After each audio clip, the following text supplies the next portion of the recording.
Jenius Medis. Jika sahabat menyukai cerita ini jangan lupa like, komen dan share. Terima kasih. Bab tahun 1247 sampai tahun 1250. Sedangkan untuk 10 arena tantangan terakhir saat ini masih kosong, namun sudah ada orang yang berdiri di kursi wasit di sebelahnya. Terlihat setelah kompetisi resmi dimulai, pasti akan ada pemain di arena tantangan tersebut. Setiap arena dibagi menurut kekuatan tertentu. 10 arena pertama diperuntukkan bagi masyarakat biasa, sedangkan 10 arena terakhir hanya untuk pencak silat. Tidak ada cara untuk menentukan secara pasti kekuatan seorang pejuang, jadi selama dia memiliki kemampuan, dia dapat pergi ke salah satu dari 10 arena tantangan terakhir. Permainan ini baru resmi dimulai pada pukul 8, namun kini ada yang bermain di arena tantangan, yang tentunya merupakan permainan pemanasan. Saat ini, Liu Shen sedang bertahan di arena tantangan ke-7. Kekuatannya tidak diperbolehkan masuk ke 5 arena tantangan pertama. Dia dipukuli sampai mati oleh Ye Si tadi malam. Dia masih harus pergi ke kompetisi pagi ini. Orang yang melarikan diri tidak diperbolehkan di sini. Bahkan jika dia mati di arena tantangan, dia tidak bisa lari. Lihat, apakah angka di layar lebar 1 miliar? Gu Lingling sangat terkejut dan menunjuk ke layar LCD di atas kepala, melihat angka-angka di atas. 1, 2, 3, 10 angka, memang 1 miliar. Gui Gang terkejut dan membuka mulutnya lebar-lebar. Banyak sekali. Itu hanya sedikit uang. Bukan apa-apa. Sang Ren menggelengkan kepalanya tidak setuju. Suaranya sedikit bangga. Dia bersenandung, kamu menontonnya. Itu hanya hadiah untuk arena tantangan. Ah. 1. Seru. Gu Lingling dan Gui Gang segera menoleh untuk melihat layar besar lainnya, dan melihat bahwa angka di setiap layar berbeda. Ini apakah layar sesuai dengan arena tantangan? Gui Gang kaget dan mengoceh. Benar. Sang Ren mengangguk, bonus tiap arena berbeda-beda. Semakin maju arenanya, semakin banyak bonusnya. Namun uang tersebut bukan dibayarkan oleh kontestan malam ini, melainkan uang hadiah yang dikumpulkan oleh kontestan yang telah bertahun-tahun berada di kapal pesiar tersebut. Ketika semua orang naik, mereka harus membayar biaya tantangan sebesar 100.000 yuan, dan penyelenggara akan memasukkan sejumlah uang ke dalamnya.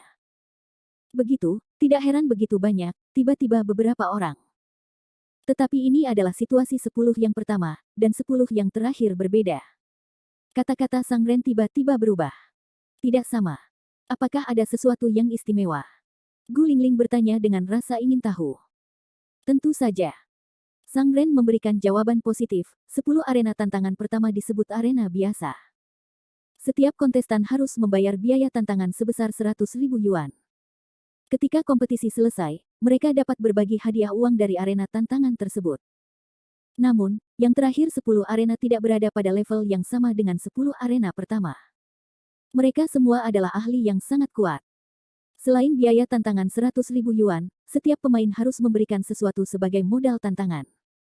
Begitu dia kalah, dia harus memberikannya. Berikan pada lawannya. Bertaruh. Jadi di 10 arena tantangan terakhir, para pemain harus mengambil risiko besar, tapi pemenang mengambil semuanya. Saya dengar sering kali ada beberapa hal langka di 10 arena tantangan terakhir yang tidak bisa dilihat di luar. Kata Sang Ren dengan iri. Apa yang baik? Keingintahuan Lu Qian juga terpikat. Sang Ren berkata, saya tidak tahu. Tidak diperbolehkan mengambil gambar di Mozi. Jika tidak, sesuatu yang baik akan muncul di internet, dan akan terekspos di internet. Kapal pesiar sebesar itu pasti akan menimbulkan panas diskusi. Tapi pernahkah kamu mendengar tentang kapal pesiar ini sebelumnya? Lu Dangkal Azeng menunjukkan alis kecilnya, dengan lembut menggelengkan kepalanya, tidak. Bukan Sang Ren yang membawanya. Dia tidak tahu ada kapal pesiar sebesar itu. Tidak mungkin pemiliknya membiarkan kejadian di lapangan tinju menyebar, jadi tidak ada yang tahu hal baik apa yang akan muncul. Kata Sang Ren dengan suara yang dalam. Sang Sao, permainan sudah selesai. Bagaimana cara membagi bonusnya? Sudah ada miliaran hadiah di arena 8 level ini saja. Gui Gang belum pernah melihat uang sebanyak itu dalam hidupnya. Semua aset keluarga Gui tidak bertambah banyak. Matanya sangat panas. Sang Ren berpikir sejenak dan menjawab, jika saya ingat dengan benar, hanya juara yang bertahan di akhir setiap arena tantangan yang berhak mendapatkan hadiah. 5% pertama semuanya 10%. Yang ke-6 hingga ke-10 adalah 20%. Mulai dari dering ke-11, proporsi bonus setiap cincin akan ditingkatkan sebesar 5%. 5% untuk masing-masing 10 cincin terakhir. Bukankah itu berarti 70% dari hadiah uang dapat dibagikan pada cincin terakhir arena? Mata Guigang membelalak. Dia segera menoleh untuk melihat hadiah uang di layar lebar arena tantangan level 20 dan tersentak, ya Tuhan, itu 10 miliar. Apakah itu berlebihan? Artinya, jika sang juara memenangkan kompetisi, dia akan mendapat 7 miliar dolar. Gu Lingling terpesona oleh angka yang mengerikan itu. 7 miliar. Berapa 7 miliar? Sang Ren mendengus, Anda tahu, ketika Anda sampai di arena tantangan ke-11, orang-orang yang naik semuanya adalah master yang buruk. 7 miliar adalah angka astronomi bagi kami, tetapi itu adalah setetes air bagi para ahli super itu. Benar juga. Beberapa orang tidak bisa menahan anggukan. Gu Lingling memandang Niu Sen di arena tantangan dengan menyala-nyala, apakah menurutmu saudara Sen dapat mempertahankan tantangan sampai akhir? Jika dia berhasil bertahan, dia akan mendapat bonus lebih dari 100 juta yuan. Hadiah uang tantangan arena nomor 8 bernilai 1 miliar, sedangkan arena tantangan nomor 7 tidak terlalu banyak, tetapi juga telah mencapai hadiah uang yang luar biasa sebesar 800 juta. Menurut proporsi 20%, sang juara bisa mendapatkan bonus besar sebesar 160 juta. Gu Lingling menantikan kemenangan Niu Sen. Tadi malam, dia melihat Niu Sen menaruh hati padanya dan Lu Qianqian, tapi Lu sama sekali tidak menganggap serius Niu Sen. Selain itu, Lu Qianqian adalah pacar Sang Ren, dan Niu Sen tidak bisa memenangkan cinta orang. Ya, Gu Lingling punya pemikiran lain. Dia sudah lama mengetahui bahwa Guigang hanya tertarik bermain dengannya. Dia sama sekali tidak berencana menikahinya. Meskipun keluarga Guigang kaya, dia khawatir Guigang akan mencampakkannya ketika dia lelah bermain dengannya. Lebih baik membuat rencana terlebih dahulu daripada menunggu untuk dibuang. Dia naksir Niu Sen yang merupakan juara kompetisi bela diri nasional dan punya banyak uang. Dia juga tertarik padanya. Jika Niu Sen bisa mendapat bonus 160 juta dan pergi bersamanya, aku tidak perlu mengkhawatirkannya seumur hidupku. Tepat ketika sempoa Gu Lingling berbunyi keras, Sang Ren menuangkan baskom berisi air dingin ke tubuhnya. Faktanya, Senge tidak berhasil mempertahankan tantangan tersebut. Apa? Bukan hanya Lu Dangkal Leng, Guigang juga Leng. Tadi malam, bukankah Sang Ren mengejar Niu Sen dengan segala macam sanjungan? Mengapa Anda mulai meremehkan orang sekarang? Wajah Gu Lingling menjadi kaku. Tidak. Kekuatan Senge begitu kuat sehingga dia seharusnya bisa menang, kan? Jangan lihat aku seperti itu, Sang Ren memandang ketiga pria itu dengan wajah tak berdaya. Aku tahu apa yang ingin kamu katakan. Saya sangat mengagumi Senge, tapi saya tetap harus mengatakan yang sebenarnya. Kekuatannya tidak mampu mempertahankan tantangan. Aku menanyakan semuanya pagi ini. Saya mendengar bahwa akan ada beberapa ahli yang sangat buruk di kompetisi berikutnya. Bab 1248. Tuan yang buruk. Sengo bukan runner-up kedua di kompetisi Eropa. Hanya sedikit dari kekuatannya yang lebih baik dari dia, kan? Gu Lingling tidak berpikir demikian. Salah. Sang Ren menatapnya. Itulah visi orang biasa rakyat. Harus dikatakan bahwa Senge sangat kuat di antara orang biasa. Hanya sedikit orang yang lebih kuat darinya. Namun jika dia bukan manusia biasa, kekuatannya akan rentan. Kamu bercanda. Wajah Gu Lingling menjadi lebih kaku. Lu Qianqian dan Guigang tidak tahu, jadi mereka tidak memiliki kontak dengan seni bela diri dan tidak memiliki konsep yang relevan dalam pikiran mereka. Saya tidak tahu caranya untuk menjelaskan beberapa hal. Saya sudah menanyakannya. Pakar keluarga Yamamoto Jepang ada di sini. Saya mendengar bahwa keluarga Yamamoto memiliki kehidupan yang sangat buruk. Itu salah satu dari 10 pakar terbaik Jepang. Sang Ren menunjuk ke stan VIP lagi, lihat stan Yajian yang terpisah itu. Penuh dengan ahli yang buruk. Misalnya, Master Xing yang dibawakan oleh Fusao adalah seorang master seni bela diri terkenal di kota Chuanzong. Beliau adalah ahli di antara para ahli. Dia memiliki kekuatan seperti Senge. Dia bisa menghancurkan Senge dengan satu jari. Sangat kuat. Beberapa orang terkejut. Mereka tidak menyangka bahwa kekuatan Xing Fenghua akan begitu kuat. Lagi pula, kemarin kamu melihat naga tiga itu sedikit, kan? Saya juga sudah menanyakannya. Sepertinya kekuatannya juga sangat kuat. Sepertinya dia bisa bersaing dengan Master Xing. Sang Ren merendahkan suaranya. Ada lagi suara AC. Mereka jelas tidak menyangka kalau kekuatan Long Changgeng begitu mengerikan. Namun, yang jelas informasi penyelidikan Sang Ren tidak akurat. Kekuatan Long Changgeng memang bagus, tetapi dia baru saja membangun periode fondasi, yang sangat berbeda dengan Xing Fenghua pada periode Kai Guang. Selain itu, saya juga mendengar bahwa ada keluarga yang sangat berkuasa di Mobei, yang sepertinya disebut keluarga Nantian. Tuan mereka juga seorang guru dengan kekuatan yang tak terduga. Tampaknya tidak lebih lemah dari tuan dari keluarga Yamamoto. Kolonel Murbei memiliki wajah yang bermartabat. Mereka bertiga sangat senang. Para ahli ini tidak benar-benar datang ke sini untuk mendapatkan hadiah uang di bidang tinju. Sejauh yang saya tahu, mereka datang ke sini lebih banyak untuk menyelesaikan dendam pribadi mereka. Saya mendengar bahwa setiap kali lapangan tinju dibuka, sekelompok orang akan mati, dan kali ini tidak terkecuali. Ingatkan Anda, tunggu orang mati, setelah keluar jangan dipublikasikan di mana-mana, jangan sampai mendapat masalah. Apakah kamu mendengarku? Suara kebajikan Murbei mewarnai seluruh tanah Li mengingatkan suatu jalan. 3 orang berulang kali mengangguk, mengerti. Mereka terkejut karena begitu banyak rahasia yang terlibat dalam sebuah pertandingan tinju. Kali ini Guling Ling tidak berani terlalu percaya diri dengan kemenangan Liu Shen dalam kompetisi tersebut. Lagi pula, terlalu banyak pakar dalam kompetisi hari ini. Ada begitu banyak master yang dikenal, tetapi berapa banyak yang tidak diketahui. Di luar pertarungan, sudut sepi. Tuan Li, saya ingin memperkenalkan Anda. Ini adalah master dari kelompok Tiandao yang saya katakan sebelumnya. Hati yang hangat. Jericho Li memandang pria berusia 35-6 tahun, kurus, dan bermata tajam di depannya. Dia terkejut. Kemudian periode Jindan. Kekuatan semacam ini membuat Jericho Li harus terkejut. Dia memikirkan siapa yang ada dalam daftar guru surgawi ketika pihak lain memimpin. Kamu adalah kelompok Tiandao di daftar guru surgawi.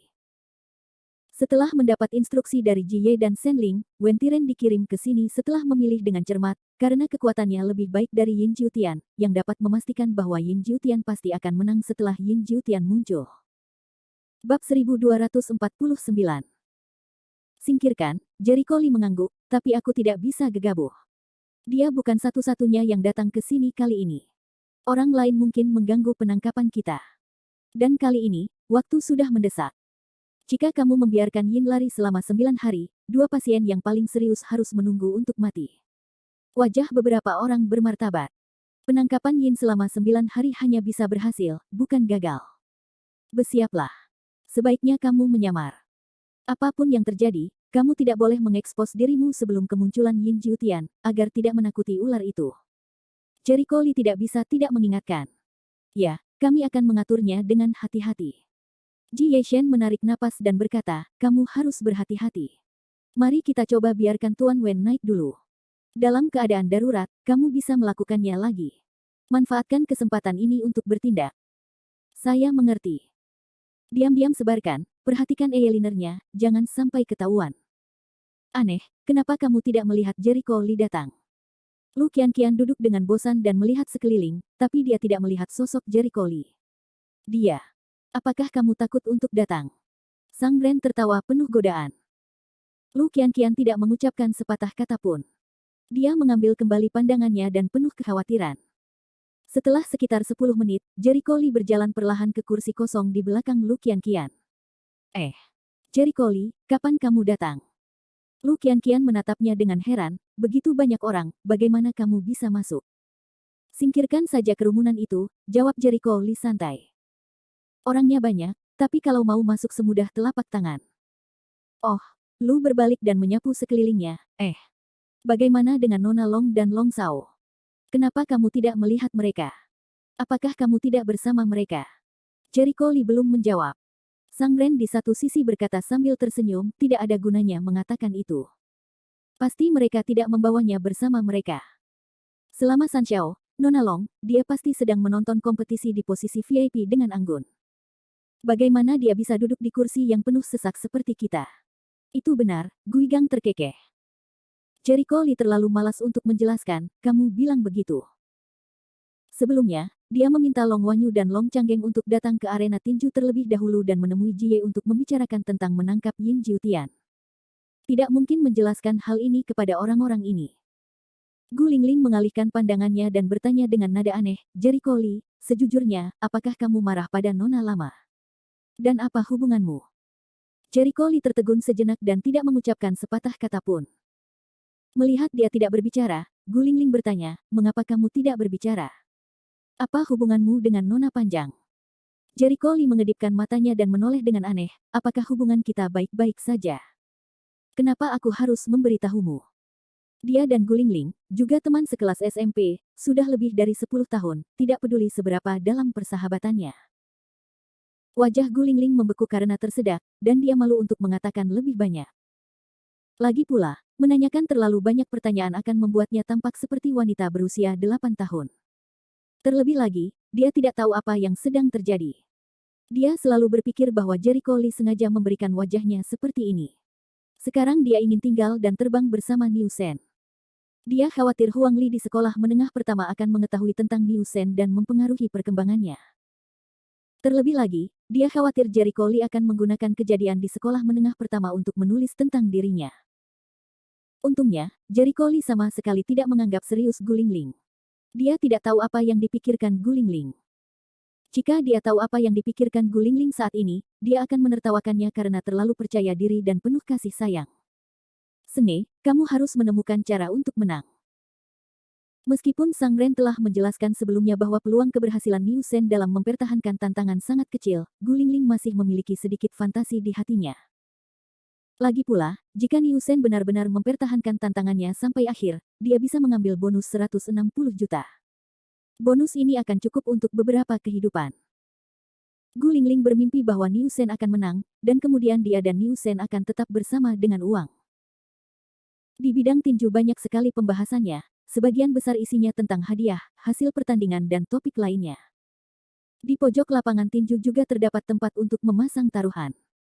Pemiliknya telah membuka pasar yang besar, sehingga memudahkan beberapa penonton untuk bertaruh dan menebak apakah mereka menang atau kalah. Sedangkan bagi Yaji Anei, para pejabat yang berstatus kursi VIP ini lebih mementingkan kepentingan pribadi seperti kebencian dan dendam. Sejujurnya, mereka tidak memperhatikan bonus kecil di bidang tinju. Di ruang VIP elegan di timur, Ye Zhenqiong sedang duduk di tribun, mengamati kebisingan di bawah.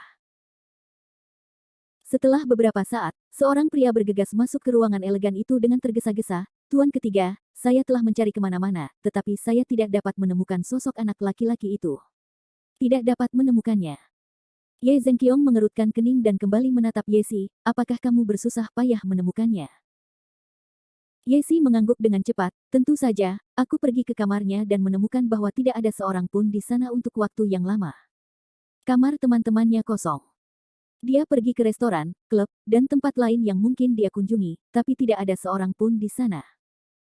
Ye Zhenqiong mengerutkan kening lebih dalam, "Orang hidup yang begitu besar, apakah kamu masih bisa menghilang dari nomor Mozi? Temukan lagi. Jika kamu menggali 3 kaki, kamu akan menemukan seseorang untukku."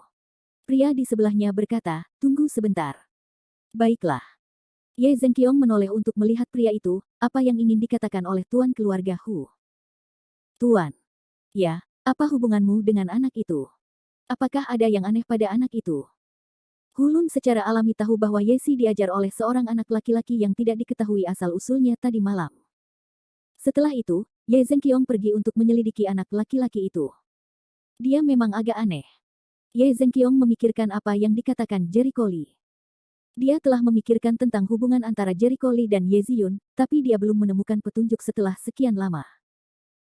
"Aku tidak tahu kenapa, dia selalu merasa bahwa kekuatan Jericho Lee lebih kuat dari yang dia bayangkan, terutama banyaknya ahli yang akan muncul di Mozi hari ini, yang membuatnya merasa tidak nyaman.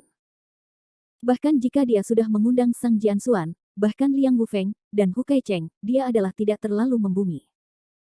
Intuisi memberitahunya bahwa dia harus mengundang Jericho Lee." "Oh." Hulun menatap Ye Zhenqiong dengan heran. Sepertinya anak itu tidak mudah membiarkan Ye Sanye mengatakan sesuatu yang aneh. "Kalau begitu, ayo lakukan sesuatu. Kalian, ikuti Yesi untuk menemukan seseorang. Pastikan untuk menemukannya." Ya, beberapa orang di belakang Hulun segera menerima perintah. Di Yajian di barat, sebagian besar pengunjungnya adalah pejabat Tiongkok, di antaranya adalah keluarga Nantian di Mobei. Apakah pria bernama Hu ada di sini? Nantian yang berusia 60 tahun tidak ada jejaknya, matanya dengan dingin menatap seseorang di belakangnya. Bawahannya segera melaporkan, "Tuan, penyelidikan memastikan bahwa Hulun memang ada di kapal pesiar ini." Tampaknya dia adalah salah satu pemilik kapal pesiar ini. Seharusnya dia Jian di timur. Bab 1250. Ya. Anjing tua itu memilih untuk tidak keluar. Aku sangat marah nantian tanpa bekas mengepalkan cangkir di tangannya. Klik. Cangkir tehnya pecah dalam sekejap dan pecah menjadi bubuk. Ah, tidak ada bekas. Kenapa haruskah aku marah pada orang yang sekarat? Pada saat ini, seorang pria berjubah hitam yang duduk di sebelah jejak Nantian Wu membuka mulutnya. Pria itu mengenakan jubah hitam dan menutupi wajah aslinya. Dilihat dari suaranya, dia hampir berusia 40 tahun. Nantian tanpa jejak menoleh, matanya menunjukkan sentuhan rasa hormat. Pelajaran guru adalah. Pria berjubah hitam itu melambaikan tangannya. Pertarungan arena tantangan hari ini, kamu harus tampil baik. Ini juga merupakan kesempatan bagus bagi Anda untuk berolahraga. Menurutku Hulun tidak bisa duduk diam sepanjang waktu. Begitu dia muncul, Anda akan memiliki kesempatan untuk membalas dendam. Guru berkata iya. Nantian tanpa jejak mengepalkan tinjunya, mengambil napas dalam-dalam, kebencian ingin melonjak di matanya. Ketika dia muncul, kuharap guru akan keluar dan membunuhnya. Aduh, si berjubah hitam pria itu menghela nafas dan menggelengkan kepalanya. Jika Anda tidak membuka hati, sulit untuk membuat kemajuan dalam kultivasi Anda. Bagaimanapun, saya di sini untuk membantu Anda menyelesaikan keluhan lama Anda. Selama dia meninggal, saya pikir Anda dapat mengejar seni bela diri dengan mudah. Terima kasih guru. Langit selatan tidak memiliki jejak, suaranya sulit menyembunyikan kegembiraan. Untuk kekuatan gurunya, dia sangat percaya diri, hanya karena dia bisa menjadi guru, semua berkat gurunya. Secara umum, jika seorang pejuang tidak bisa menjadi penguasa surga pada usia 30 tahun, kultivasi seumur hidupnya akan berhenti, dan dia tidak bisa menjadi penguasa surga. Sekarang dia berumur 60 tahun, dan dia telah menjadi guru surga. Tentu saja, ini bukan karena dia mengubah hidupnya melawan surga, atau karena dia menerobos kesadaran publik, tetapi karena gurunya menggunakan cara misterius untuk mencerahkannya, biarkan dia mematahkan belenggu dan menjadi penguasa surga. Dalam kognisi Nantian tanpa jejak, tidak mungkin menjadi guru surga setelah usia 30 tahun. Namun, guru ini telah mengubah hal yang tidak mungkin menjadi sebuah kemungkinan, yang sangat dipuji olehnya. Dia tidak bisa membayangkan betapa hebatnya seorang guru. Setidaknya menurutnya, hal itu tidak mungkin dilakukan oleh seorang guru. Setidaknya Anda harus menjadi seorang guru spiritual. Lingxi, itulah alam yang dikejar oleh banyak guru surgawi sepanjang hidup mereka. Terlalu kuat untuk dibayangkan. Kekuatan seperti itu, di arena tinju saat ini, tidak diragukan lagi adalah yang terkuat. Long Wanyu, duduk di tempat lain di sebelah barat Yajian, selesai, diam. Long Changgeng memelototinya, Li Shao mengira dia akan datang secara alami. Oh, kata Long Wanyu, matanya penuh kepahitan. Jericho Li sedang duduk di tengah ring tinju nomor 7 dan nomor 8, penuh dengan orang di mana-mana, dan apa yang bisa dia lihat dari Yajian level tinggi hanyalah kepala hitam. Di Yajian Selatan dan Utara, tentu saja ada beberapa tamu dari luar kota Chuanzong, serta orang luar negeri, termasuk keluarga Yamamoto. Awalnya, anggota keluarga Yamamoto tidak ada dalam daftar undangan Mozi, tapi mereka datang tanpa diundang. Karena kekuatannya, pemiliknya tidak dapat menghentikan mereka, jadi mereka harus mengatur ruangan yang elegan untuk mereka. Tuan, apakah Anda puas dengan 5 ramuan yang Anda menangkan tadi malam? Yin Jiutian memandang dengan hormat pada seorang pria parubaya di depannya yang mengenakan kimono dan memiliki momentum yang luar biasa. Pria ini adalah majikan terkenal dari keluarga Yamamoto, Yamamoto Bancang. Yamamoto berkata dalam bahasa Mandarin yang fasih, bagus sekali. Dengan ramuan itu, saya bisa mencapai alam guru spiritual. Wajah Yin Jiutian penuh kegembiraan. Alasan mengapa dia berusaha keras untuk membunuh, meracuni, dan mencari obat mujarab bukanlah untuk menggunakan obat mujarab itu untuk dirinya sendiri, tetapi untuk digunakan untuk Yamamoto Bancang. Yamamoto Banzang, salah satu dari 10 master teratas bangsa Jepang, telah mencapai puncak periode inti emas, hanya selangkah lagi dari ranah guru spiritual. Untuk mengambil langkah terakhir ini, Yamamoto Bancang telah berusaha keras, namun masih gagal melakukan terobosan. Selama bertahun-tahun, dia telah mencari obat ajaib untuk menerobos alam Lingxi dengan bantuan kekuatan obat ajaib. Ngomong-ngomong, aku tidak tahu seberapa besar keyakinan guru dalam menerobos. Jika ramuannya tidak cukup, saya akan mengambil lebih banyak lagi di tantangan berikutnya. Sejauh yang saya tahu, pembuat kota Chuanzong juga memiliki obat mujarab, tetapi keluarga mereka memiliki master yang bertanggung jawab. Chuang Jia adalah keluarga Jie berbaur, sedangkan Tianxi adalah Wen Tiren. Mata Yamamoto Bancang sedikit terpaku, hanya 50% yang bisa digenggam. 50%. Yin Jiutian tercengang. Tampaknya sangat penting untuk memenangkan lebih banyak ramuan. Dalam hal ini, ketika para murid pergi berperang, mereka pasti akan memenangkan ramuan untuk tuannya. Yah, itu terserah kamu. Yamamoto Bancang memejamkan mata dan mulai memupuk semangatnya. Di arena tantangan. Di antara 10 arena teratas yang diikuti oleh para pesaing, arena terakhir lebih peduli dan penontonnya lebih antusias. Setelah beberapa putaran kompetisi, cukup banyak orang yang naik ke panggung untuk menantang. Kadang-kadang, kecuali mereka sangat yakin dengan kekuatan mereka sendiri, kebanyakan dari mereka sangat ragu-ragu, atau mereka akan diledakkan segera setelah mereka naik. Di arena tantangan saat ini, semua pemain bertahan adalah ahli yang sangat kuat dan kuat. Bahkan di arena level 1 terlemah sekalipun, para pemain bertahannya tidak lemah. Kekuatan mereka setara dengan para master di atas level 5 tadi malam. Kis tenang saja. Niu Sen memamerkan giginya dan mencoba menyentuh lukanya, tapi dia tidak berani menyentuhnya. Gu Lingling di sampingnya sibuk menyeka lukanya, hatinya kecewa, pada akhirnya khayalannya atau hancur. Oleh kenyataan yang kejam. Aduh. Benar saja, saya kalah. Sang Ren menghela nafas tak berdaya, saya sudah mengatakan bahwa meskipun kekuatan seni kuat, jika dibandingkan dengan para ahli sejati, masih ada kesenjangan besar. Lu dangkal memelototinya, komentarnya kurang sinis. Sang Ren tersenyum dan menutup mulutnya. Niu Sen menarik napas dalam-dalam dan merasa lebih baik. Dia memandang Jericho Lee dan berkata, "Li Shao." Jericho Lee menatapnya dan tidak berbicara. Niu Sen tidak mengerti apa yang dia maksud. Dia ragu-ragu dan berlari ke sisinya. Niu Sen tidak bodoh. Baru saja di arena tantangan nomor 7, orang yang mengalahkannya adalah pemiliknya. Orang di bawah Yesanye yang kita temui tadi malam. Tadi malam, dia menyinggung Yesi. Masuk akal jika pemiliknya tidak akan melepaskannya. Jika Jericho Lee tidak ada di sini, dia pasti sudah mati. Di hadapan Jericho Lee, pemiliknya biarkan saja dia pergi. Para pembela tampaknya adalah Tuan, Sang Ren tiba-tiba merasa sedikit aneh.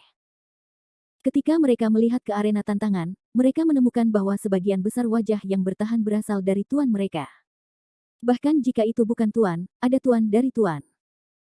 Jelas sekali, pertarungan semacam ini, pemiliknya besar dan kecil mengambil semuanya. Lagi pula, bonus dari 20 arena tantangan adalah jumlah yang sangat besar. Pemiliknya tidak bisa melihat orang mengambil bonus secara cuma-cuma, jadi mereka harus mengirimkan ahlinya ke arena.